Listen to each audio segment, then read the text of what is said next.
Na próxima quarta-feira, deveremos dar continuidade ao debate sobre o comércio eletrônico na Comissão de Constituição e Justiça desta Casa. Essa emenda constitucional, que é de autoria do nosso senador Eduardo Braga e de outros senadores desta Casa. Iniciamos esse debate na última quarta-feira naquela comissão e esperamos de que nessa próxima quarta-feira possamos concluir. E fazemos isso porque este comércio eletrônico que hoje beneficia alguns estados, aonde fica a sede dessas empresas e penaliza a ampla maioria dos estados onde mora o consumidor e muitas vezes, senador Vital do Rego, o consumidor paga duas vezes o ICMS, o imposto estadual, paga no estado de origem e paga também no estado onde o consumidor mora. A intenção nossa é fazer essa alteração, de maneira que o ICMS, o chamado diferencial de alíquota entre o estado de origem e o estado do destino, seja compartilhado, ficando 40% do ICMS no estado de origem e 60% no estado de destino. Para ter uma ideia, em 2001, nós tivemos uma receita bruta anual de 540 milhões de reais na comercialização do comércio eletrônico. Nesse 2011, já fomos para 18 bilhões e 700 milhões de reais. Um crescimento exponencial nesse comércio, que a tendência é cada vez mais crescer. E tivemos também uma participação significativa da sociedade brasileira nesse mercado, algo em torno de 31 milhões e 700 mil pessoas compraram através do chamado e-comércio ou do comércio eletrônico. E os indicativos levantados pela Confederação Nacional da Câmara dos Dirigentes Lojistas Brasileiros demonstram que a cada ano esse comércio cresce cada vez mais. Tivemos, na última quinta-feira, uma reunião de trabalho envolvendo um conjunto de dirigentes classistas do Brasil e, entre esses, o presidente da Confederação Nacional do Comércio Lojista do Brasil, o senhor do Rio Grande do Sul, e ele aliás, de Santa Catarina, e ele nos deixava claro da preocupação que tem os pequenos lojistas, aqueles que efetivamente necessitam de uma atenção maior para que eles possam também participar cada vez mais do comércio eletrônico brasileiro, e ficamos de fazer esse conjunto de discussões aqui no Senado, na Câmara Federal, no Congresso Nacional, para dar equilíbrio a esse comércio. Vamos também, senhor presidente, dar continuidade à discussão sobre o ICMS importação. Iniciamos esse debate ainda em 2010, realizamos um conjunto de audiências públicas em 2011, intensificamos nesse 2012 e este tema, embora não tenhamos unidade na casa, mas está bastante maduro para ser votado. Sabemos das preocupações de Santa Catarina e do Espírito Santo com essa matéria. Temos tentado construir um conjunto de medidas que permita equilibrar a realidade desses dois estados e, ao mesmo tempo, venha contribuir para o crescimento da economia brasileira, em especial da indústria de transformação, que é a grande vítima desse processo. Se nós pegarmos os dados levantados pelo setor empregador neste segmento, nos últimos 10 anos, tivemos aproximadamente uma redução de 900 mil empregos formais na indústria da transformação, e isso, em parte, é resultado desse problema do diferencial de alíquota entre os estados, em especial o incentivo que é concedido a alguns setores dos importadores brasileiros. No desenho que está sendo construído, o ICMS importação passa a ser de 4% em todo o território nacional. E esse sistema, no que diz respeito à constitucionalidade, enfrentamos o debate na última quarta-feira na Comissão de Constituição e Justiça. Por maioria, a comissão entende que a resolução é constitucional, a exemplo de outras resoluções já tomadas naquela comissão, e na última quarta-feira também tivemos a leitura do parecer do nosso senador Eduardo Braga, nosso relator na Comissão de Assuntos Econômicos, e agora Ele está pronto para ser votado na próxima terça-feira, está pautado, esperamos que a gente consiga chegar a um bom termo. Um terceiro tema, que é objeto de um conjunto de audiências públicas, de debates, de preocupação aqui no Senado Federal e no Congresso Nacional, diz respeito ao endividamento dos Estados-membros, dos municípios e, particularmente, aqueles que fizeram a sua grande negociação das suas dívidas em 97, 98, com efeitos retroativos a 1996. Desses estados, nós, no balanço de dezembro de 2010, temos uma dívida consolidada de 404 bilhões de reais, resultante dessas tratativas feitas em 1997 e que está sendo objeto também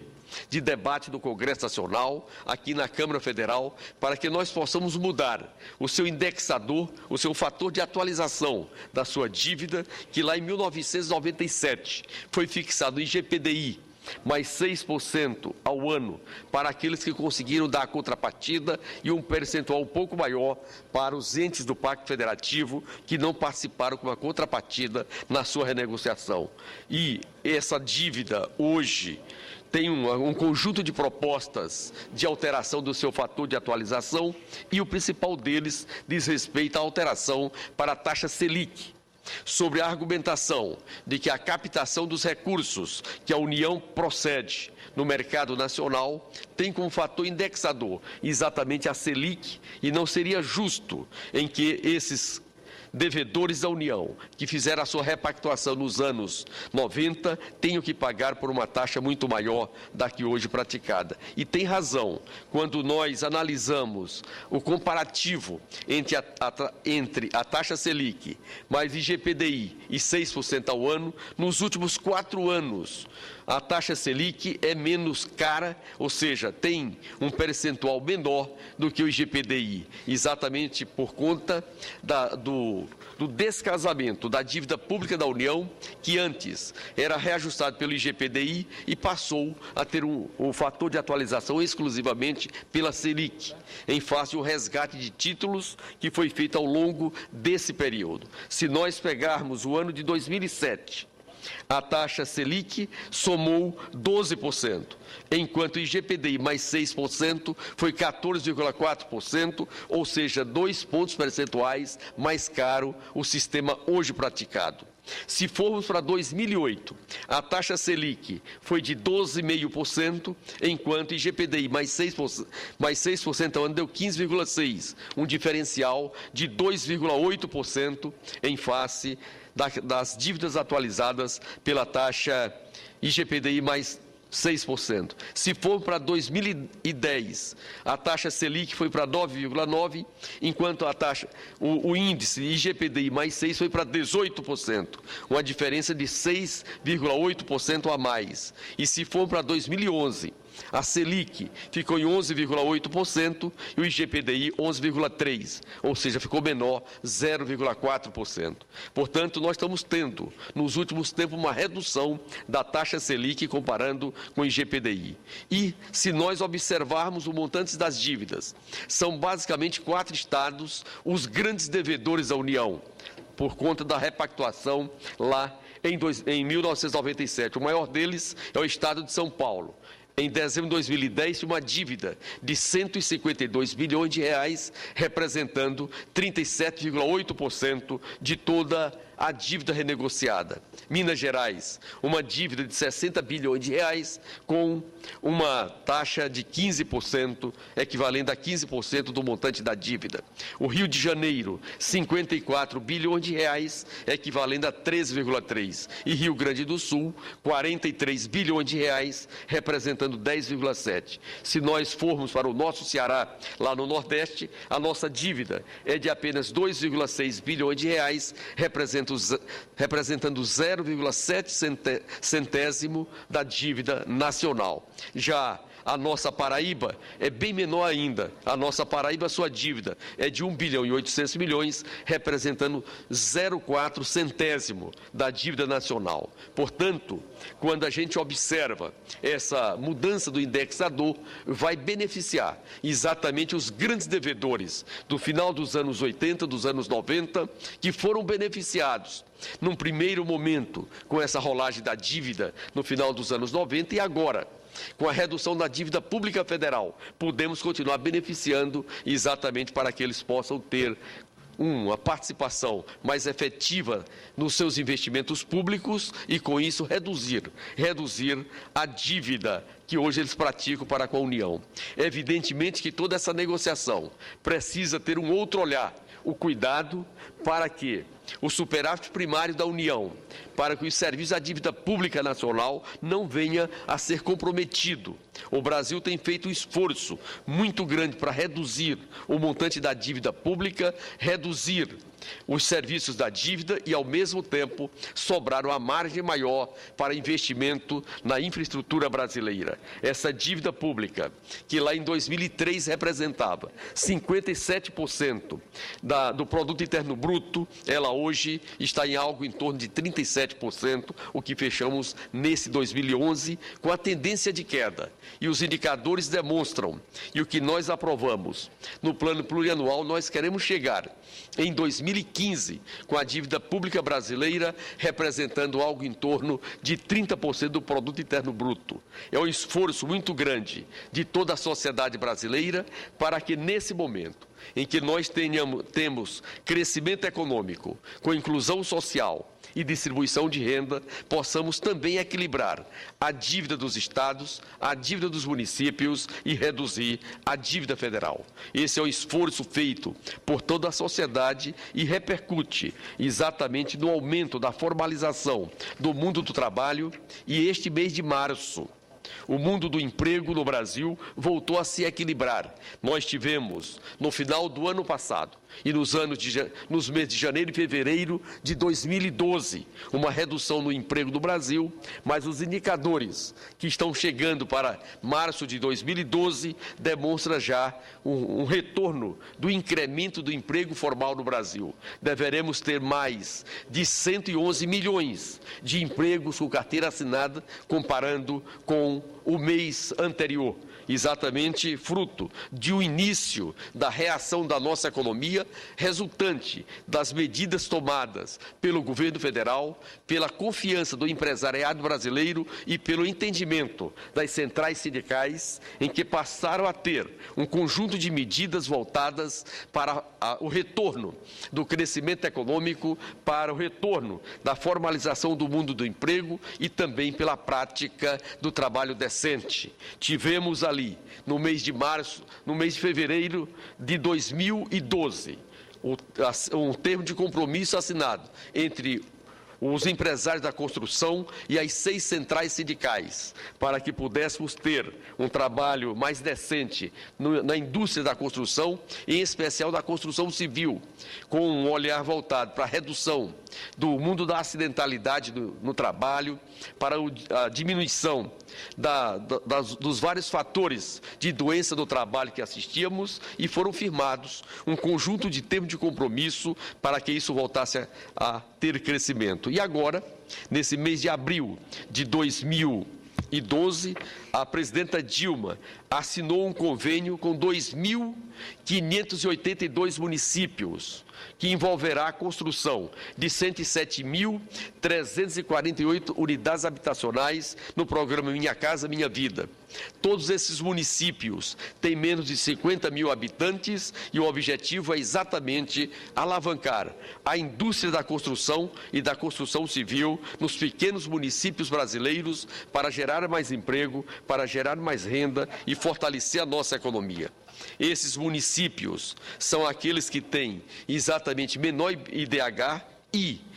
A participação da União nos subsídios será de R$ 25 mil por cada unidade habitacional. E, com isso, nós queremos atender a população que tem renda de até R$ 1.600 mensais como forma de assistir e contemplar melhor essas comunidades de baixíssima renda. O nosso Nordeste, ele é uma das regiões que é bastante assistida com esse programa. O Nordeste está sendo contemplado com 60.287 unidades e o nosso estado, o estado do Ceará, com 6.250 unidades. Já a nossa Paraíba, nosso senador Vital do Rego, está sendo contemplada com 7.425 unidades, demonstrando que os prefeitos da Paraíba se mobilizaram, se prepararam e os agentes da Caixa Econômica Federal também trabalharam um pouco mais e todos eles estão tendo uma certa presença exatamente nesse programa. Das 107 mil unidades, 60 mil estão indo para a região Nordeste, com esse olhar para atender as regiões mais pobres e as comunidades mais necessitadas. A segunda região mais assistida é a região Norte, com 13.650 unidades. A região Sudeste, com 12.267 unidades. A região Centro-Oeste, com 11.222 unidades, a região Sul também contemplando exatamente as populações de menor renda para que nós possamos contribuir com a alavancagem da nossa economia, com o fortalecimento, com a geração de emprego e, ao mesmo tempo, enfrentar as crises que os outros países estão passando e que o Brasil continue crescendo, gerando emprego, gerando renda e dando sustentabilidade. Se nós formos para a questão da micro e da pequena empresa, nós fechamos o mês de março com 6.200.000 micro e pequenas empresas formais no Brasil e dessas, 2.280.000 são empreendedores individuais, exatamente aquele pequeno empreendedor que requer do Estado e do Pacto Federativo um olhar todo especial. E este segmento,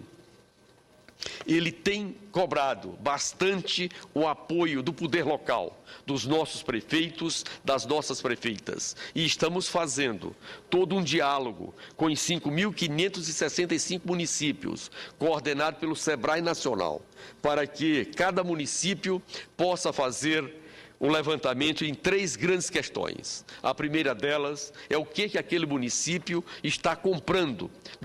para abastecer as suas necessidades, no setor da educação, no setor da saúde, os vários produtos comprados. E a segunda grande questão, daqueles itens ali apresentados, o que o empreendedor local, o que o empresariado local pode produzir com qualidade, com preço competitivo, com entrega a tempo para abastecer o poder local. E desse resultado, que negócios novos podem ser gerados